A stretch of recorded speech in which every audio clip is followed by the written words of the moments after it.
Hello everyone, আমি Mohammad Ziaul Alam. Job করছি Walton hi-tech industries PLC as a additional managing director and CFO পোস্টে। আজকে আপনাদের সাথে একটি বইয়ের স্পেসিফিক একটা চ্যাপ্টার নিয়ে কথা বলবো। বইটা নিশ্চয়ই দেখতে পাচ্ছেন, ইগো ইজ দ্য এনিমি।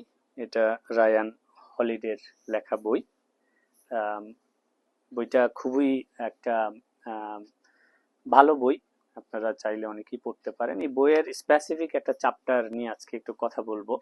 আমরা অনেকেই কর্পোরেটে জব করি, অনেকে বিজনেস করি, অনেকে পলিটিক্স করি। যে যেখানেই কাজ করি না কেন, সবার জন্য এই কন্টেন্টটা খুব ইম্পর্টেন্ট কেরিয়ার প্রোগ্রেশনের জন্য, to being a successful in your career. এই বইয়ের একটা চ্যাপ্টার আছে, এটা চ্যাপ্টারটার নাম হচ্ছে ফলো দ্য ক্যানভাস স্ট্র্যাটেজি। তো একটু লম্বা হবে আমার গল্পটা, যার ইন্টারেস্ট আছে সে পুরোটো ভিডিওটা শুনতে পারেন। আপনি নিশ্চিতভাবে আমি বলতে পারি আপনি উপকৃত হবেন। ক্যানভাস স্ট্র্যাটেজি কোথা থেকে আসলো, ক্যানভাস স্ট্র্যাটেজি আপনার কেরিয়ার কিভাবে হেল্প করতে পারে, আমি সেগুলো নিয়ে আজকে কথা বলবো।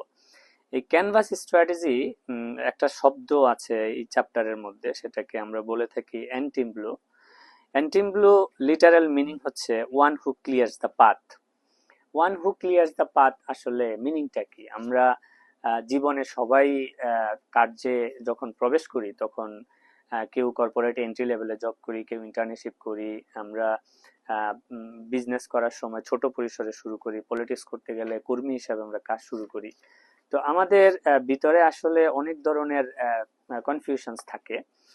সেইখানে আসলে আমরা অনেকেই মনে করি যে এই এন্ট্রি লেভেল কিংবা স্টার্টিং এর যে জবগুলো সেগুলো নর্মালি আমরা অন্যজন কি বলে, কি গাইড করে সেগুলো অনুযায়ী আমাদেরকে কাজ করতে হয়। কিন্তু এটাকে অনেকে সিকোফেন্সি মনে করে। সিকোফেন্সি মানে হচ্ছে আসলে তোষামোদী করা। অনেকে মনে করে যে ওনার প্রতি আমাদের খুব বেশি ভক্তির জন্য বুঝি ওনাদের কথা আমরা শুনি, কিন্তু আসলে এটা সিকোফেন্সি না। অ্যান্টিমব্লো মানে হচ্ছে যে ওয়ান্স হু ক্লিয়ার্স দ্য পাথ। এটার মানেটা হচ্ছে আপনি পেইন্ট ইউর ক্যানভাস, আপনি আপনার লাইফটাকে কিভাবে দেখতে চান, কেরিয়ারটাকে কিভাবে নিয়ে যেতে চান, সেটার উপরে অনেকটা নির্ভর করে। সেই কারণে বলা থাকে যে আপনি যদি ক্যানভাস স্ট্র্যাটেজি ফলো করেন, অন্যের কথা যখন আপনি শুনবেন, এটার ফান্ডামেন্টাল বলে helping yourself by helping others, making a concerted effort to trade your short term gratification for a long term pay off. যখন যেখানে আমরা ধরেন অনেকেই খুব শর্ট টাইম বেনিফিটের কথা চিন্তা করি, চিন্তা করে উপরে উঠতে চাই, কিন্তু আপনি আসলে অন্যকে সাহায্য করেও যে জীবনে উপরে উঠতে পারেন, এইটা আসলে আমরা অনেকেই ভুলে যাই। অন্যকে সাহায্য করার মাধ্যমে আপনি আপনার কেরিয়ারকে যদি প্রোগ্রেশন করেন, শুরুতে মনে হবে যে আপনি অন্য কেউ আপনার কাজ দিয়ে উপরে উঠে যাচ্ছে, কিন্তু লং রানে আপনি আসলে অনেক দূর এগিয়ে যাবেন। এটার কারণ হচ্ছে ক্যানভাস স্ট্র্যাটেজিতে যেটা মোস্টলি বলা হয় যে when you are starting your career, you can be sure a few fundamental realities. আমাদের অনেকেরই থাকে যে you are not nearly as good as important as you think you are, but আমরা এটা মানতে চাই না। You have an attitude that needs to be readjusted. Number 3 হচ্ছে most of what you think you know or most of what you learn in books or in school is out of date or wrong.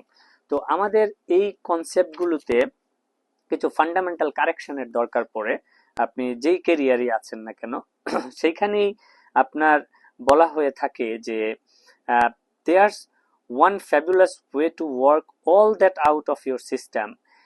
সেটা হচ্ছে attach yourself to people and organization who are already successful and subsume your identity into theirs and move both forward simultaneously. আমরা অনেক সময় মেন্টরশিপের কথা শুনি। আপনি অর্গানাইজেশনের ভিতরে যে লোকটা সাকসেসফুল, যে লোকটা already proved himself in the organization as a very dynamic person, আপনি যদি তার সাথে কোনোভাবে অ্যাটাচড হয়ে আপনি আপনার কেরিয়ার প্ল্যান করতে পারেন এবং ওনাকে যদি আপনি ফলো করতে পারেন, ওনার ইনস্ট্রাকশনে যদি আপনি কাজ করতে পারেন, এটা আপনার জন্য অনেক বেশি বেনিফিশিয়াল হবে। It is certainly more glamorous to pursue your own glory through hardly as effective. এটা ওয়ে ফরওয়ার্ড প্ল্যানিং এর একটা ফান্ডামেন্টাল মোডালিটি। সেকেন্ডলি যেটা বলা হয়ে থাকে সেটা হচ্ছে যে আমরা অনেকে ফ্র্যাঙ্কলিন বেঞ্জামিন ফ্র্যাঙ্কলিনের নাম শুনেছি। বেঞ্জামিন ফ্র্যাঙ্কলিন একজন ফেমাস রাইটার। ওনার যে স্টোরি, সেই স্টোরির একটা রেফারেন্সও এখানে দেওয়া হয়েছে যে আমরা শুরুর দিকে নিজের আইডেন্টিটিকে হাইড করেও অন্যকে হেল্পের মাধ্যমে আমরা অনেক বড় কর্পোরেট লিডার হতে পারি, পলিটিশিয়ান হতে পারি, বিজনেসম্যান হতে পারি। যাদের অনেক আগ্রহ আছে তারা বইটার এই চ্যাপ্টারটা পড়ে দেখতে পারেন। সেখানে বেঞ্জামিন ফ্র্যাঙ্কলিনের একটা সুন্দর এক্সাম্পল দেওয়া হয়েছে, যিনি এভাবে অন্যকে হেল্প করতেন। নিজের লেখা অন্যের বিভিন্ন নামে উনি পাবলিশ করাতেন। তারপরে কোনো এক সময় দেখা গেল যে উনি অনেক সুযোগ পেয়েছেন ওনার রাইট আপ গুলি কারেকশন করার, আপগ্রেড করার। সেটার একটা এক্সাম্পল এই বইয়ের মধ্যে আছে। আবার এটাও আছে যে আমরা অনেকে শুরুর দিকে ইন্টার্নশিপ করি, আমরা শুরুর স্টার্টিং জবে অন্যের ইনস্ট্রাকশন ফলো করি। সেটাকে আবার একজন এপিগ্রামিস্ট মার্শাল নামে এক ভদ্রলোক আছেন, উনি আবার এটাকে খুব অপছন্দ করত। তা ওনার অপছন্দের কারণে কি ক্ষতি হতে পারে সেটারও একটা এক্সাম্পল এখানে দেয়া আছে, সেটাও আপনারা পড়তে পারেন। পড়লে আপনি এখানে অনেক কিছু জানতে পারবেন এবং শিখতে পারবেন এবং সেটা কেরিয়ারে আপনি অ্যাপ্লাই করতে পারবেন। তো এই এন্টিম ব্লু কনসেপ্টে যেটা বলে সেটা হচ্ছে যে আপনি সব সময় নিজেকে যদি হাইড রাখেন, নিজেকে যদি আপনি এমন ভাবে ফ্লো করেন যে অন্যকে বারবার আপনি হেল্প করছেন, অন্যকে বারবার হেল্পের মাধ্যমে আপনার রেপুটেশন বাড়বে, মানুষের কাছে আপনার অ্যাকসেপ্টেন্স তৈরি হবে এবং মানুষ আপনাকে খুব ওয়েল অ্যাকসেপ্ট করবে। তখন আপনার আসলে নেটওয়ার্কটা এত বড় হবে এবং আপনার অ্যাকসেপ্টেন্সটা এত বড় হবে যে এটা আপনার কেরিয়ারের জন্য অনেক বেশি হেল্পফুল হবে। সো ক্যানভাস স্ট্র্যাটেজিতে নর্মালি অনেক কিছু বলা আছে। এগুলো থেকেই আসলে এসেছে যে সে little, do much, be lesser, do more. এবং ইমাজিন যে if for every person you met you thought some way to help them, something you could do for them, and এই যে আপনার একটা effort and you looked at it in a way that entirely benefited them, not you. এই যে the cumulative effect this would have over time would be very profound. এটা আপনাকে জীবনে অনেক দূর নিয়ে যাবে and you would learn a great deal by solving diverse problems. আপনি এটার মাধ্যমে অনেক ডাইভার্স প্রবলেম সলভ করার সুযোগ পাবেন, যেটা থেকে আপনার প্রচুর লার্নিং তৈরি হবে। হ্যাঁ, এবং you would develop a reputation for being indispensable. You would have a countless new relationship. You would have an enormous bank of favors to call upon down the road. এটার ইম্পর্টেন্স unbelievable, এবং that's what the canvas strategy is about: helping yourself by helping others, making concerted effort to trade your short-term gratification to long-term payoff. যেখানে whereas everyone else wants to get credit and be respected, you can forget the credit for the time being, যেটা আপনাকে long রানে অনেক বেশি support করতে পারে। এই canvas strategy is there for you at any time. এটা এরকম না যে কেরিয়ারের শুরুতে, আপনি এখন যখন দাঁড়িয়ে আছেন, যেই পজিশনে দাঁড়িয়ে আছেন সেই পজিশন থেকে you can start your canvas strategy. হ্যাঁ, আপনি মানুষকে হেল্প করতে পারেন, আপনি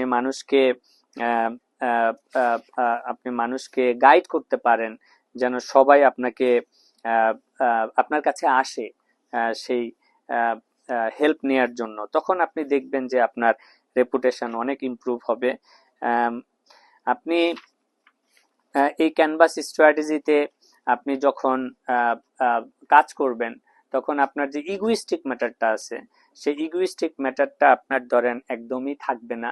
আপনি একদম ওপেন মাইন্ডেড এবং ফ্রি মাইন্ডের মানুষ হিসাবে আপনি প্রতিষ্ঠিত হবেন, যেখানে আমরা বলে থাকি যে once we fight this emotional and egoistical impulse, the canvas strategy is easy.